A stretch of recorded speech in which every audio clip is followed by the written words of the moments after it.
I'm here in Scotland at the Edinburgh International Film Festival, and with me today is Scott Morse, who is the head of story of Cars 3, which just premiered here yesterday, I guess. Yesterday. So, as I said, you are the story supervisor of Cars 3. What does that mean? What are your duties in the making? I bridge the gap between the writing process and the visuals that you see up on the screen, the very first version of the movie that we work on visually. So I came into Cars 3 very early on to help Brian Fee, the director, as a friend. I had worked with him on Cars 2, and I had had the opportunity to direct a couple of the Cars short films before that, so I knew the world. And I basically told him, I can be your devil's advocate. I can help push back on some things and help you let's try to find some themes you want to talk about and help fight for those with you. And we liked that idea, and we found some writers that we liked working with and crafted the structure of the film and the outline, and then started to bridge the gap into the visuals of the film. I brought on our crew. It ranged anywhere from like 6 to 12 story artists at a time. And we helped to visually write the film for the first time. And we go back and forth with the writing as a team, as kind of a bigger team, 9 to 12 times during the course of a film at Pixar. And Pixar's great because this system kind of allows us opportunities to mess up and to get things wrong and to correct them. So that's kind of my job in a nutshell, is to be there for all of it, kind of from the beginning through the whole story phase, to make sure that the crafting of it stays consistent. To work with the editor, and we had a great editor on this, Jason Hudak. Really great team of people that we were able to kind of bring together.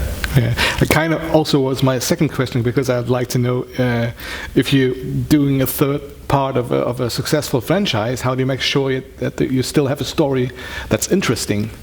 That was something we realized very early on, that we love this world so much at Pixar, and we love the characters a lot, and we want to be true to who they are and authentic to the right kind of story that would happen with them. Not every character has an amazing thing that happens to them, every day of their life. And if we had a really big story for Lightning McQueen with Cars 1, where he learned a lot about himself, that it's about slowing down and forming a family, we knew that we couldn't do a really big story about him like that every day. Cars 2 was really Mater's movie. It was a different kind of story. And we used different tools to tell a story about Mater than we do about Lightning. But with Cars 3, we wanted to get back to Lightning. There had been some time where he had kind of lived the life of a world champion. He was on top. He had everything in the world he had nothing to lose. He was doing great. So we looked at that and said, that's interesting, because we need to give him a dilemma. And how do you give somebody that powerful a dilemma? You take away what they love, or you try to take away what they love. And what's the best way to do that? It's to show that time marches on and that you can't turn back the clock, but you can kind of learn to adapt to the world and change how you participate in things. And that would be a new adventure for Lightning, to have to look through other people's eyes at the same thing. They may love the same thing that he loves, racing, but they had very different journeys getting to where he got as a racer. Yeah. So he'd have to look through their eyes and see things differently. Yeah, I think it's quite like a closing circle. He has to learn another thing, just like in the first movie. So I really like that idea. Yeah, I don't know that the circle's ever closed with anyone. I mean, I don't know where his story goes from here. But our job with Cars 3 was to tell a really engaging story with where he would be right now in his life. And I think that by analyzing what happens in the real world with real athletes, we had some really great advocates and consultants on the film. Jeff Gordon and his crew chief Ray Evernham helped us kind of look at truths that happen with real athletes. And we noticed that, we may be able to put Lightning through a similar situation that actual athletes go through. You can still participate in a sport and be at the top of your game, but kids are going to come into the sport and they're going to be strong and fast and cocky and have a new life that maybe you don't understand how they got there that quick, and you have to adapt. Yeah. So the story we've seen on screen yesterday, is it exactly that story you had in mind from the beginning, or is it something different? No, these things change and evolve as you go. But we did have these themes of wanting to see Lightning struggle at a new point in his career. We knew that we wanted that. We knew that we would have to have him meet some new characters that would be probably the most unlikely friendships he'd ever make. That would help him look at the world in a new way. A lot of the nuances that happen, in the final version, you struggle to kind of get there and understand the characters. And the character of Cruz grew and grew and grew into a very interesting and polarizing character for Lightning, in that to Lightning, Cruz is the flip side of who he is in every way, to the fact that she's female and he's male, just everything about her is different, and probably the last person he would talk to for advice. But to see that she wants the same things he wants out of life, it opens his eyes to a new way of thinking. And you discover these things as you kind of craft the movie and make it stronger each time that you put it up and tear it down in the reel. Yeah, I think so. When you develop a story like that, what are the steps before even the first animation is being created? Oh, well, we start everything with research. We go and it's a tradition at Pixar to dive into as much research as we can. So we go on research trips, and with this story, we knew it was going to be about Lightning struggling with losing something that he loved, and we started wondering, well, does he really know everything about what he loves about racing? And maybe he doesn't know all the history of it. So maybe we should dig into the actual history of where our world's parallel to the Piston Cup circuit, NASCAR, came from. So we looked at we went out to the American South and we dug into the history. We found old ghost tracks. We found all these old stories of racers that nobody had ever, considered, that just weren't popular in history, but had become very important figures in the history of NASCAR that we thought were, those are nuggets we need to really get out there, because that Lightning could open his eyes to.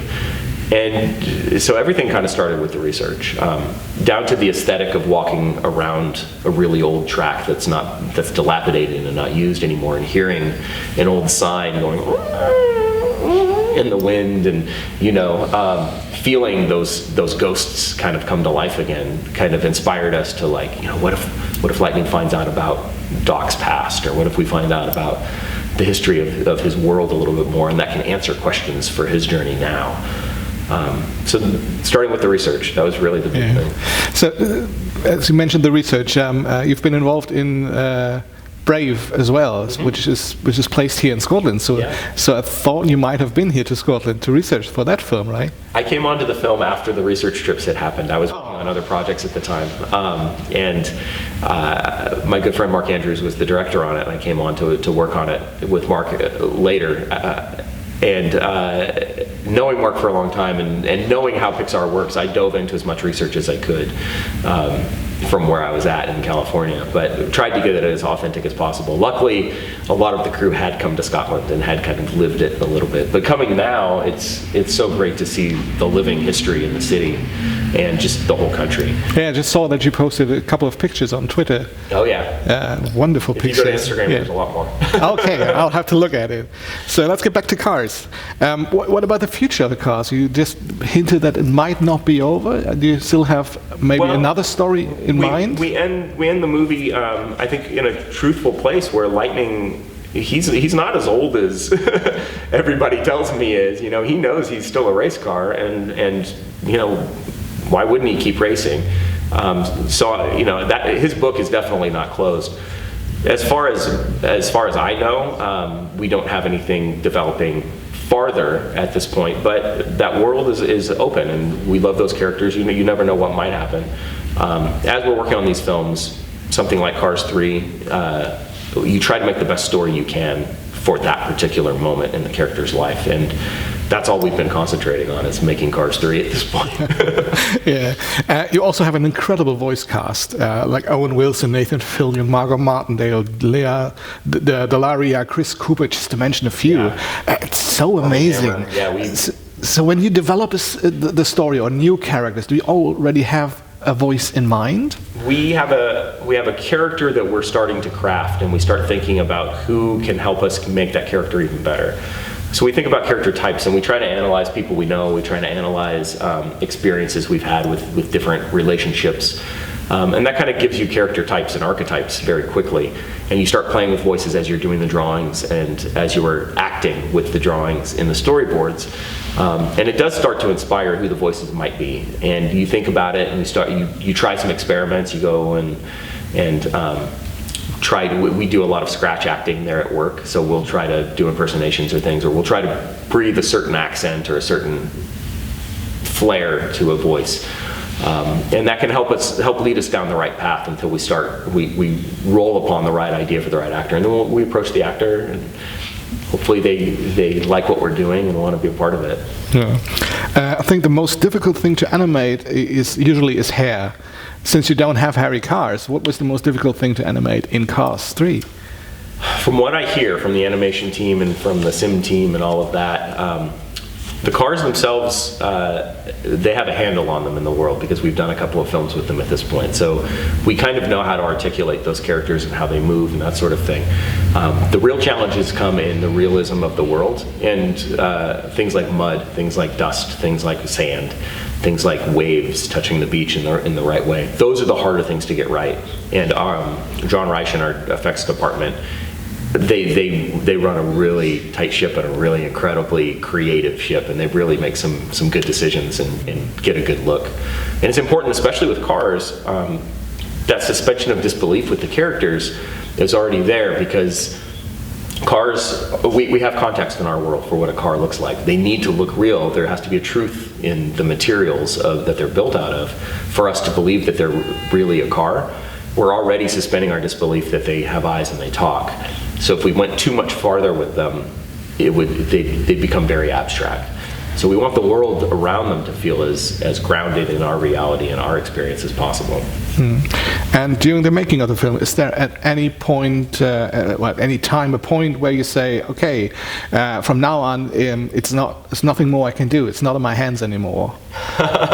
Yeah, when the movie comes out, the release date. Because that's on the books fairly early on, so we know we have a deadline, and that we're always approaching, and we're always pushing ourselves to do what we can in the time we have. But we always say we abandon our stories; we never finish them. So we kind of have to stop them at a certain point where we know they're doing their job. Sure, we could keep tinkering with them, but if they're doing their job, let's let them do their job. Yeah. And when you're working on such a film like Cars 3, do you still have time for side projects? I mean, you're writing graphic novels as well, so do you have the time for that? I do. I have a very supportive family. So I do have time to kind of push myself and explore how to become a better storyteller outside of the stories that I'm working on at Pixar. But a lot of that comes from trying to live life as well. I coach Little League, American baseball for my boys. And I've done that for the last 7 years, and working with those teams has been a really incredible experience. And just backpacking and being out in the wilderness with our family and trying to have as much of a life as we can have, that really kind of keeps the creative juices going. Okay, I would say that every Pixar film is a classic hero's journey. Have you ever thought about doing a story that is completely the opposite?